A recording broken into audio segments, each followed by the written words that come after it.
Ladies and gentlemen of the Olden Era, I hope you're all doing well, and welcome back to Heroes of Might and Magic Olden Era. And today, my friends, we're going to be talking about my favorite heroes that I've really enjoyed the most in this game, and also ones that I think are very, very powerful as well. Now, this isn't necessarily going to be a list video of the top 5 most powerful heroes in this game. These are just the ones that, in my anecdotal experience, I found to be really strong, really consistent, and really enjoyable to play as well. So if you guys have any forbidden strategies, maybe some heroes that are a little bit underrated or builds that you've just found to be off the chain that you've had a lot of success with, do let us know in the comments below. I'd be very curious to dive into those before we start doing some tournaments and fun stuff for this game.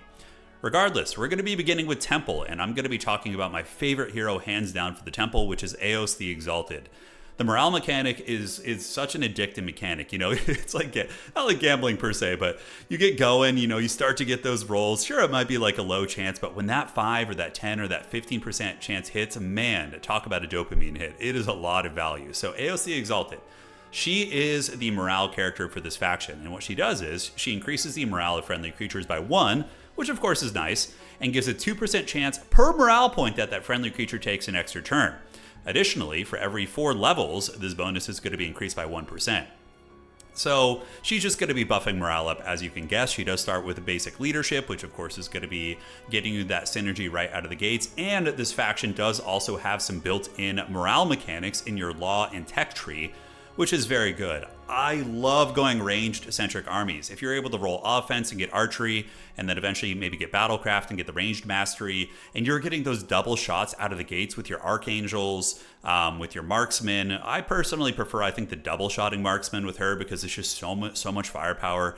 And of course, Castle does have several other, or it has another range unit as well that you can use. But it is so much fun, and it is so addictive. When you roll in and your stack of Archangels gets a double volley off morale, and then your other Archer unit gets a double volley, because it gets nuts, right? When you get expert morale, you're going to have quite a bit, and then her modifier is going to apply to each of those morale points, and then as you get more levels up to level 12, the additional bonus that you get is going to be stacking up as well. So we're going to take a look at some of the mechanics you can use within the faction that really accentuate this character. First additional skill you want to get for Eos the Exalted is going to be the Heroes of Tails. This increases the morale of your heroes by 1 up to a maximum of 2, which of course is going to be great. And then on the other side, you want to get Encouragement. The chance of friendly creatures making an additional turn increased by 1% for each point of their morale.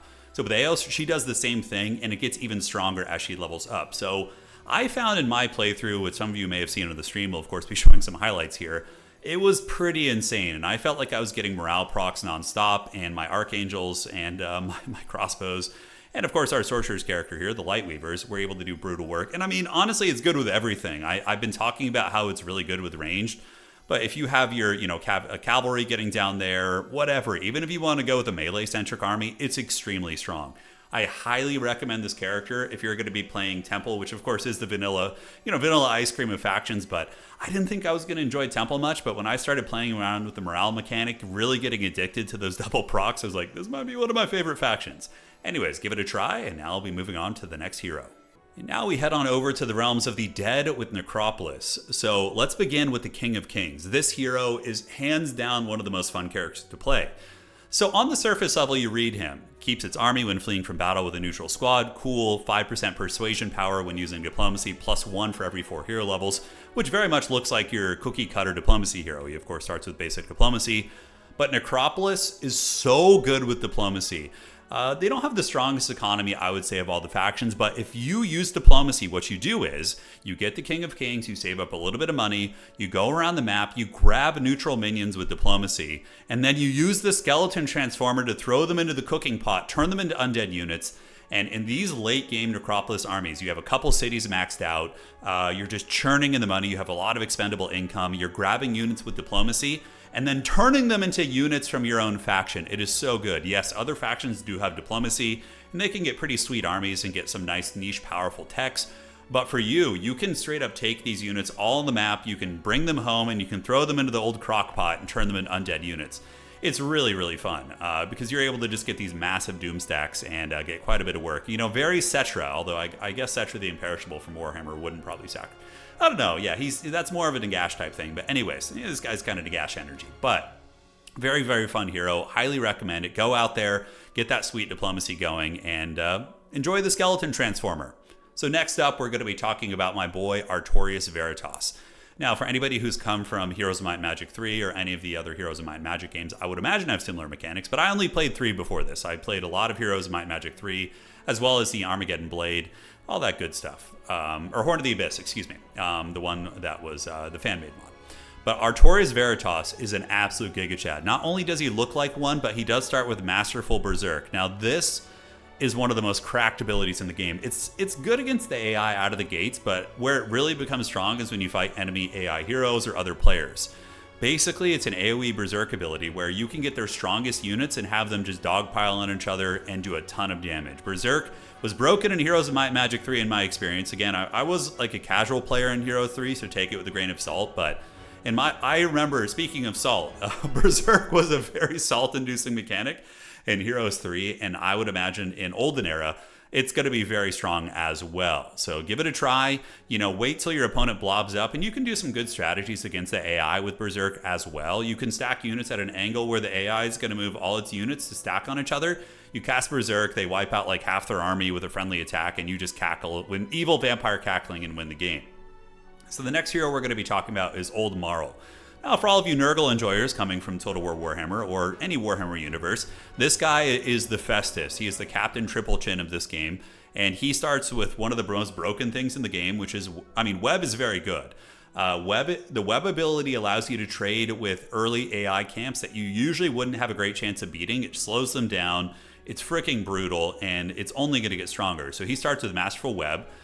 This version affects all enemies on the board instead of just one, and while casting it, the spell power is increased for his hero level. So if your opponent doesn't have a Dispel, you're going to really, really make their life miserable. It allows you to creep early. He starts with the Masterful version, of course, which hits the entire board. It is very, very cracked. And Necropolis honestly has a lot of great heroes, but hands down my favorites that I've enjoyed are the King of Kings, Marl, and Artorias Veritas. But Old Marl, he's steady. You're just going to focus on ranged if you play Marl. You get the Skeleton Archers, you get the Liches. Depending on how you want to play the Lich, you can do some damage over time builds with the Sanguine versus the Toxic Lich. I forget the name off the top of my head, but yeah, Old Marl, he's a pimp. He gets the job done. So now, ladies and gentlemen, we're going to be moving on over to the Schism. Now we stand in the realm of H.P. Lovecraft, and we're going to be talking about my favorite heroes on Schism.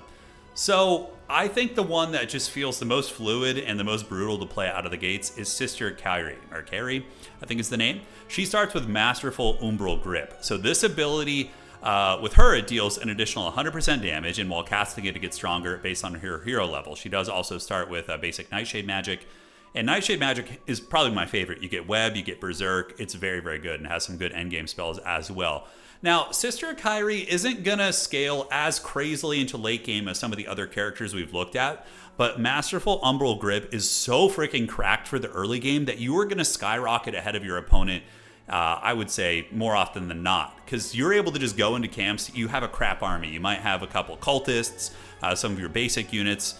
It's a weakish army, and it might say it's a hard fight or even a lethal fight, but if you're able to get a couple levels and get that Umbral Grip and have a mana pool, you can plow through creep camps in the early game and really, really just be an absolute menace. And that's going to skyrocket you ahead in terms of tech. You're going to be getting your Pandora's boxes quicker, unlocking camps quicker that your opponent is going to take longer to get to, and that can get you far enough ahead that in the late game, it can compensate for maybe Umbral Grip not scaling quite as well. But honestly, Umbral Grip does scale pretty well in the late game if you have a ton of good spell power. It kind of becomes a point and click and destroy, but very, very strong hero. Now, the next hero that I really, really like with this faction is Ice Queen Helgot. So creatures in her army take minus 10% basic attack damage and minus 1% less for every 2 hero levels. So it's going to be at 10% minus basic attack damage. And then from there, let's say she's level 10, you're going to be up to 15% there. Additionally, for every 2 hero levels, creatures in the army take minus 1 from melee attacks. So, if you're sitting at, let's say, level 10 there, you're going to be getting another 5%. So that's going to be a 20% damage reduction if you're just saying melee attacks, 15% from all basic damage sources. And on top of that, she starts with defense, which is going to be another minus 10% from basic attacks. So Ice Queen is pretty awesome. She's a caster, so she's not going to have as much attack or defense, but this kind of helps compensate for that. And you can, of course, scale and look for items that are going to be augmenting her defense stats. And you can have some of the tankiest armies in the entire game, which is really fun to go for the arbitrators and go for some of the range tech and then have a couple tanky boys up in the front, really benefiting from all of the Ice Queen's different defensive stats. and you can have a very, very raid boss defensive army, which is really fun to play. Now, this faction has a lot of cool heroes, but so far my favorites have been Sister Kyrie as well as Ice Queen. Some honorable mentions here and there, but those really, really have been my favorite. And now we're going to be moving on to the lands of the dungeon. So speaking of dungeon, let us begin with, I would say, my favorite hero. It's going to be Devere, son of Devere. He is the Uhtred, son of Uhtred of this game. And he buffs Minotaurs. Minotaurs, flavor-wise, are just my favorite. Super, super cool. So Minotaurs are going to be getting growth in your cities. They get speed, they get initiative, they get HP, their attack and defense is increased. So he's really going to be popping off with that as well.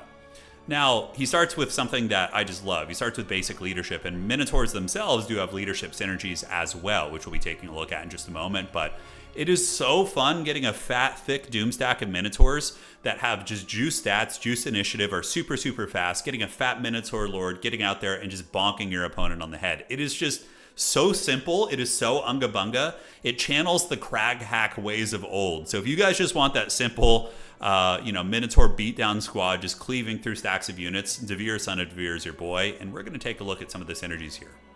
So firstly, as we look here, you can see you have the Elite Minotaur. So this is going to be one of the main upgrades that you're going to be using. Friendly Minotaurs deal 1.5 times more damage when using their fighting style. Their initiative and speed is increased, so this is going to be +2 initiative and +2 speed, and they deal more damage. And when you're getting those double morale procs with the Minotaurs just taking people straight up to the club like 50 Cent, dude, it feels so freaking good. So definitely get this tech a try.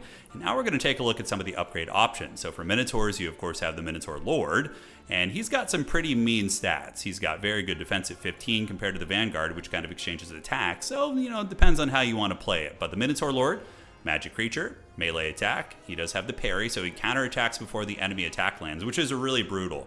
If you're playing against somebody who has a build that is more focused around melee, you're going to make them pay the troll toll. He has eager for battle, so he always has positive morale, and it's maximum increased to 5. Morale trigger chance increased by 5% for each point of morale. So these guys are so synergistic with this character because they're morale centric, right? So that is eager for battle. Whereas the Vanguards, they do have the Adrenaline Surge, which is cool, but highly recommend going Minotaur Lord and just getting the fat morale beatdown. You're going to love it, man. So that is our boy, Devere, son of Devere. So next, we're going to be heading on over to the Insane Clown Posse and taking a look at Motley. So Motley buffs your Onyx Dancers. She increases their growth in your cities, their speed, initiative, HP, the attack and defense based on levels. Pretty simple stuff, very similar to Devere. Also on top of that, she does have luck. Luck can be pretty brutal. You can get some huge hits. So it's a very strong, kind of RNG mechanic, but when it does pop off, man, it feels very good. But I really like this character because she starts with a very strong range unit, which has great synergies across the faction. She has luck, which is nice, and also starts with Twilight. So you're going to make your opponent choose Team Edward or Team Jacob here. But Twilight makes it so enemy units cannot use ranged attacks. So Motley, I really like to use this character using a mass ranged army. So focusing on the Medusa, focusing on the dancers here, shooting from downtown, and denying your opponent the same thing. You can use Twilight and eventually get it fully upgraded so that the entire ranged army isn't going to be able to shoot ranged at all. And it is nasty, nasty, nasty. Now, Onyx Dancers are really cool for several reasons. They can attack multi-targets, but also they have the ability to debuff enemies. So in the early game, what you want to do is you want to get your Onyx Dancers, and instead of like using maybe the Troglodyte stacks, use the Onyx Dancers and make stacks of 1 because these units apply a debuff to the enemy, which we're going to take a look at here. So as we look at the Onyx Dancer, they do have the 1,000 cut, so each attack reduces the target's defense by 1 until the end of the battle.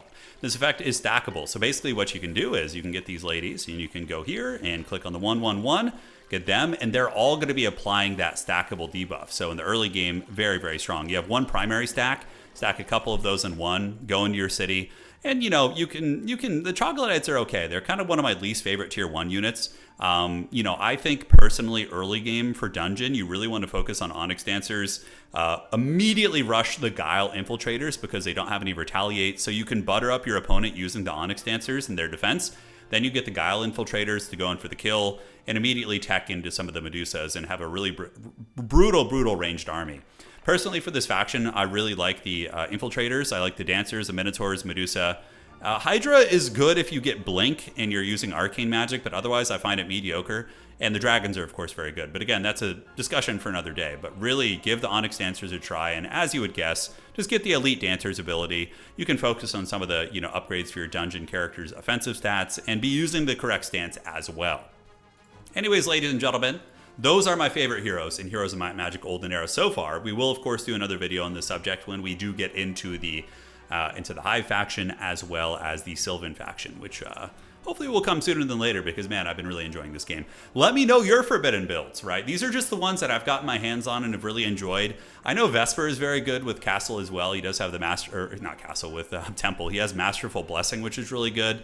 And yes, arguably that's very, very strong, but personally, I really just have enjoyed AOC Exalted for that faction, right? So that's why we didn't include him here today. But if you guys have any dank strategies, let me know, and we can all learn together and grow. We will be hosting tournaments for this game. What we're going to be doing is probably 1v1 Duel of Champions tournaments where, you know, each player creeps for a month and then meets in the middle and fights using single heroes.